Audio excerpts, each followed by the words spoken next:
Today we're talking about mind. What a concept, right? Mind, the conscious use of mind. Great person, R. Buckminster Fuller, known as Bucky Fuller, said an amazing thing. He wrote that you never change things by fighting existing reality. You ever tried to do that? One of the jokes is that's like rearranging the deck chairs on the Titanic. You know, trying to change things at the realm of effect. And no matter how many times or how many years or how many classes or how many meditations we have spent in that vibration of knowing, we still catch ourselves, don't we, trying to fix things in the realm of effect. And the world offers us a lot of opportunity to catch ourselves, because the world is just one big old juicy ball of effect. But he says you never change things, you never change anything by fighting that existing reality. He says to change something, you build a new model that makes the existing model obsolete. To change something, you create a whole different model, a new model that makes the old model obsolete. You take an existing paradigm and you allow that paradigm to morph and to shift into something that's far more expansive and far more reaching. I remember the great Jean Houston a couple of years ago at one of the conventions, was in a dialogue circle that she was leading. And a young woman asked her a question about her life and her passions and what might be next for her. And Jean said something that just absolutely blew me away. She told this young woman, she said, you know, what I would tell you from what I know as an elder woman is I wouldn't advise you to join anything. I would ask you to create your own thing. And the young woman went, what? And to not necessarily join things, but to create your own thing, to create your own existing model. I loved the expansiveness of that. I love the fact that Jean Houston gave this young woman the permission to open herself up to that kind of possibility and reality. I think it's what you and I offer each other too. This isn't about joining an existing thing or existing group within the world of effect, but it's about you having the wherewithal and the remembrance to know that inside of you is a world of infinite potentiality that lets you become the model. I can't stress it enough each Sunday when I say the names Martin Luther King and Gandhi. I really want you to begin to shift subtly within your own subjective mind the idea that that is not separate from you. That the mind of those people that we consider to be iconic is your mind. And the way in which we set ourselves up for the success of that and experience this sort of unilateral harmony with that kind of genius is to understand and consider that the genius mind is inside of you. It's not two minds. It's not three minds. It's not multiplicity minds. It's one mind operating to the degree of our permission and our recognition of it. And so every single day we're getting better and better at that. Every single day, regardless of the realm of the world of effect, regardless of how much we might slip and fall, we are getting better. You and I are getting better at understanding and accepting the responsibility that comes with owning that level of one mind and the genius seed that sits inside of us. I found a phrase within Ernest Holmes' writing that he only, as far as I can tell and as far as I've researched, he's only said one time. And I just thought it was such a beautiful poetic phrase. He said, but how are we to regain this lost paradise? Only through soul culture. Soul culture, S-O-U-L, soul culture. And by careful analysis. How do we regain lost paradise? Simply means, how do we get back onto track of remembering the genius mind inside of us? Only through what he called soul culture. It's not actually that easy to say. Soul culture. Maybe that's why he only wrote it one time. And soul culture to me is the equivalency of light. See, if I'm enmeshed in soul culture, if I'm enmeshed in light, then wherever that light goes, it eradicates the darkness. And what I discover then is each of us, in our individualization, have the opportunity and have soul culture within us to become the predominant energy. What that means is you and I have light inside of us. When we give that light breath, when we give that light permission, then wherever we go, and as we understand even with basic physics, that wherever light enters into, the darkness is eradicated. It teaches us then that darkness in and of itself is illusion, that only light is real. Just because we are on one side of the sphere of the world and we are experiencing so-called darkness does not eradicate the fact that the sun is there. You get that. You understand that. I want you to get that fundamentally in the world of effect. That the paradigm of what is there, the invitation to create a new model, is a new model that is a constancy of understanding that light is the only prevalent thing. So no matter what the systemic issue that breeds itself or offers us this thing, we are invited to continue to go back and to regain what he called lost paradise. And we do this through careful analysis. Careful analysis. Careful analysis, weighing the odds, what's true, what's illusion. Careful analysis of taking a breath and going, do I succumb to an old pattern of fear, or do I allow this precious moment to be my sweet spot of transformation, whereby I regain that lost paradise? And that is the gift, and that is the opportunity, and that is actually the call of any of us that call ourselves awakened. He says that since we cannot contract the absolute, we shall have to expand the relative. Since we cannot contract or diminish that which is the all in all, since we cannot confine the universe, since we cannot put boundaries around that which is infinite potentiality, then we have no other recourse than to take our limitation and bust it wide open. How do we do that? Through proving the principle by means of us. Every single one of you in here, whether you want to give yourself credit for that or not, has proven the principle from time to time. There's not one person in here who hasn't overcome something. Just feel that word, overcome. The overcoming and the energy of overcoming means that we did not stay defeated or stagnant, but that we rose above a particular circumstance. We picked ourselves up and we moved on. Now what I want us to do is have that overcoming be so conscious and so swift that we don't even entertain lingering in the lie. That we move quickly and speedily towards that creation, towards that regaining of the paradise that no longer is lost. So he gives us, Ernest Holmes, the founder of the Science of Mind, gives us two distinctions then. He says you've got trained mind and you got untrained mind. And a trained mind is far and above more powerful and will always conquer untrained mind. How many untrained minds in our world exist today? And how many untrained minds have microphones?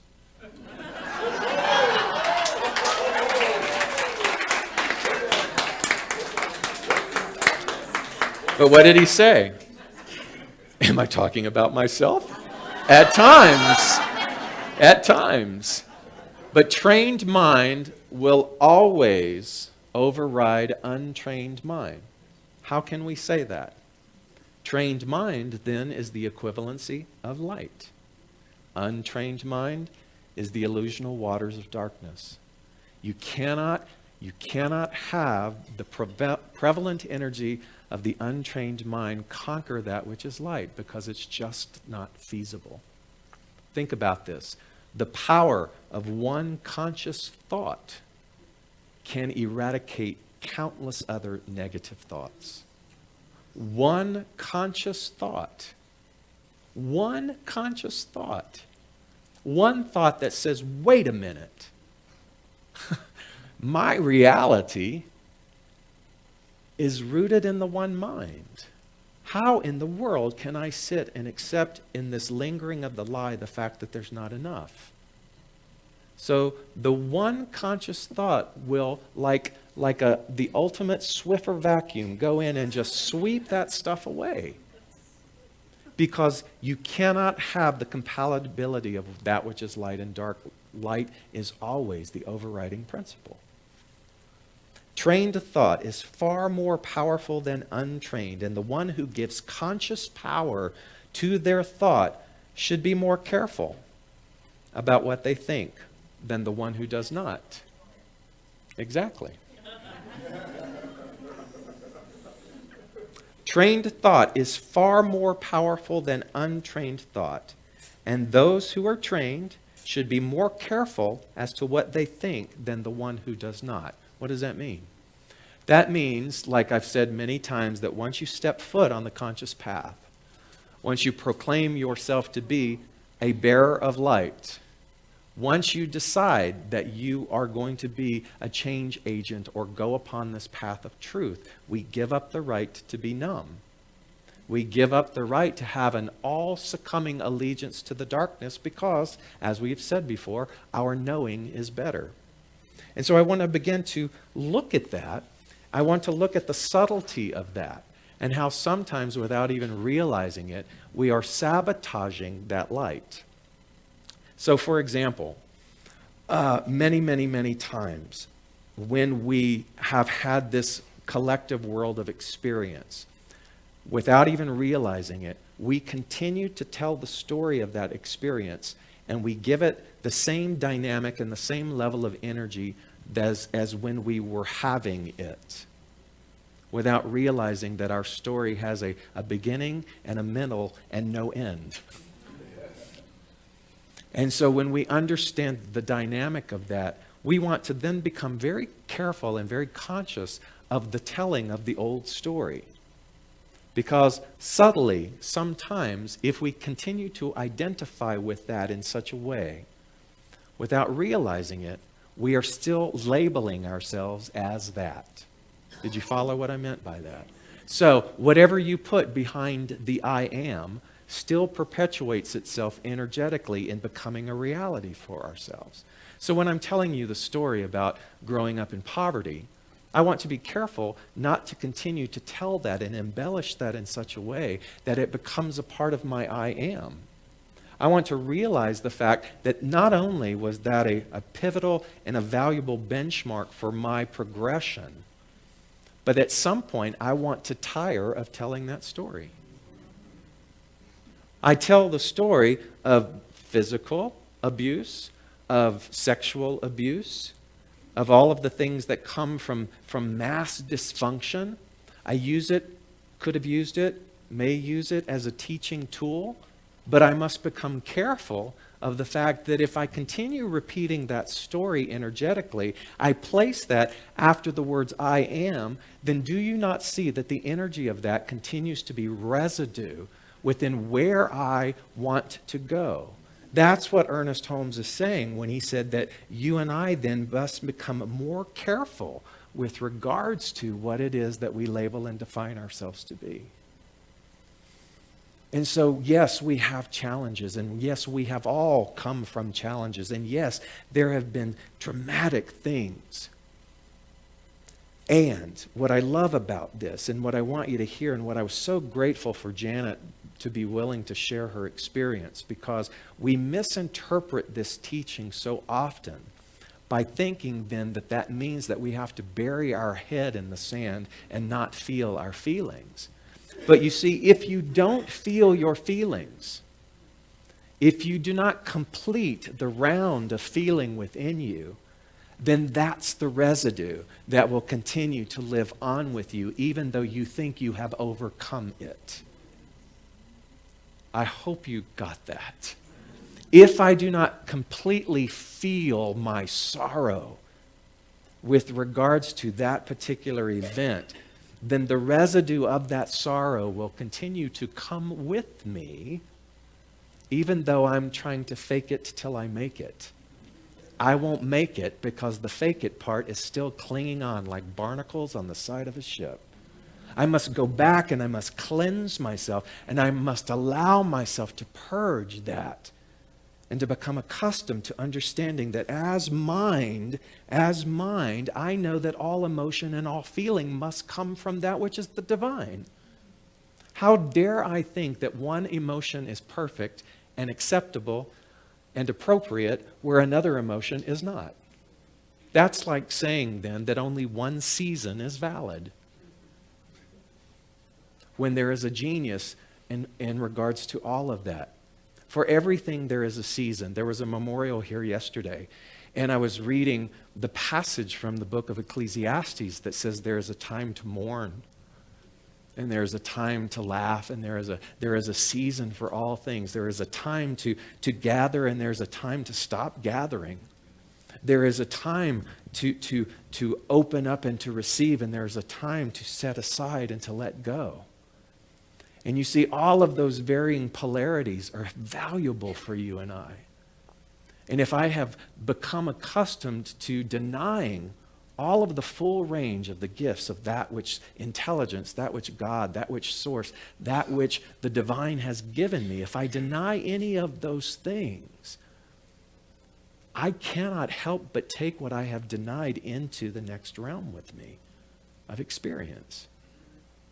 So holistically then, what we are talking about is you have a mind, and the way you use mind is to understand that, yes, this human thing is happening to me. I'm not going to run away from it. I'm not going to bury my head in the sand. I am not going to deny it. I am going to feel it for all it's worth. And when that resolve comes from flowing with my feeling, then I will step forth and I will move into the next expression. I don't know about you, but I want to be in the presence of people who have honored their feelings.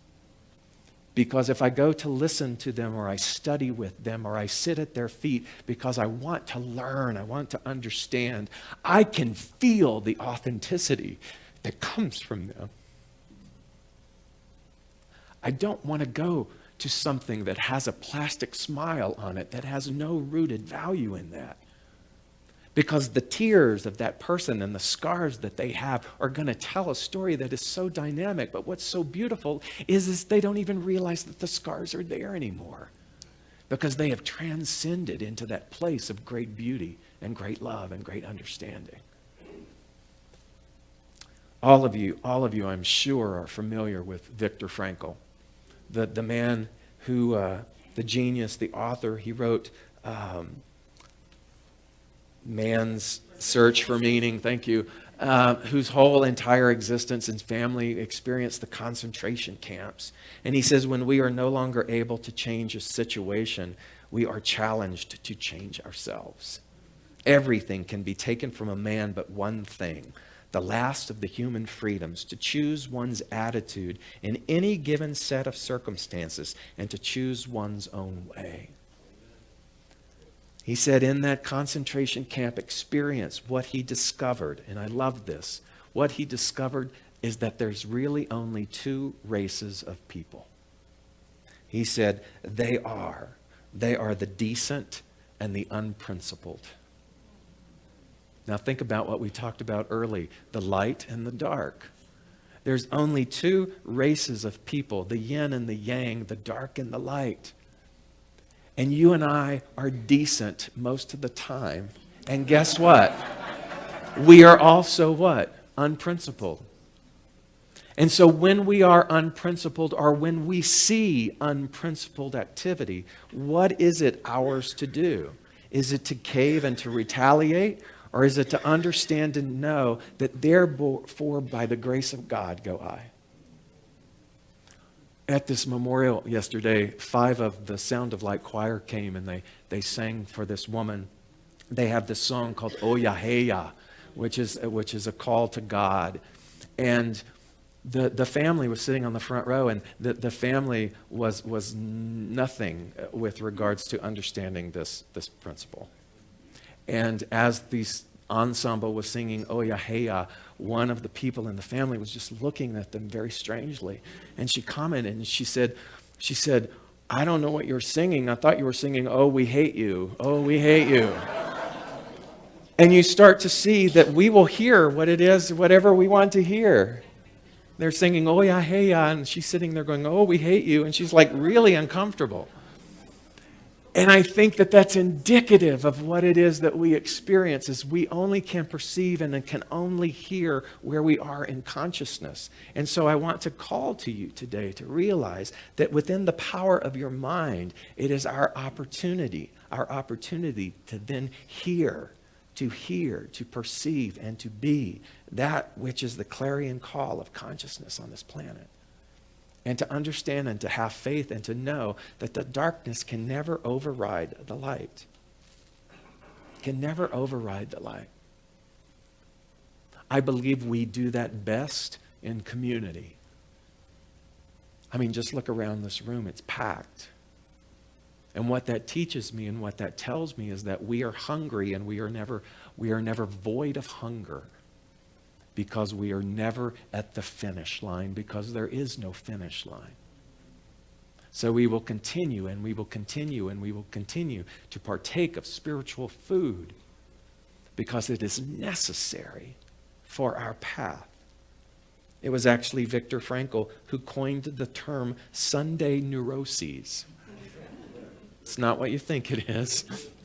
Sunday neuroses was actually a term that he said is a form of anxiety that results from an awareness in some people of the emptiness of their lives once the working week is over. Some complaint, a void, and a vague discontent begins to arise because there is this existential vacuum, or this feeling of meaninglessness, which is a common phenomenon and is characterized by the subjective state of boredom, apathy, and emptiness. It simply means that when all of the noise stops, when the work week is over, when all of the hustle and bustle of the day-to-day gotta get it done stops, you are left with your futility. And if you have no skill with regards to the effect of futility, then we can already see how that runs rampantly in our world. And so we have an opportunity to be that light. And we have the opportunity to be that light through the power of our mind. It is the only way to create sustainability. It is the only way to allow us to feel in the pain of that human emotion and that feeling, and to also know that the light is not at the end of the tunnel. The light is within me in the tunnel, and at some point I will be able to recognize it. But I am not going to spiritually bypass my experience in the tunnel. I'm going to feel it. I'm going to feel it, and I'm going to honor it. Because then and only then will I be effective enough to have that energy where I can invitationally pull other people into the light. So what do you have? You have mind. What is that mind? Unlimited. What is it geared for? Expansion and love. And to what degree then are we using it? Or have we succumbed to this idea of a neuroses that tells us that we are separate and apart?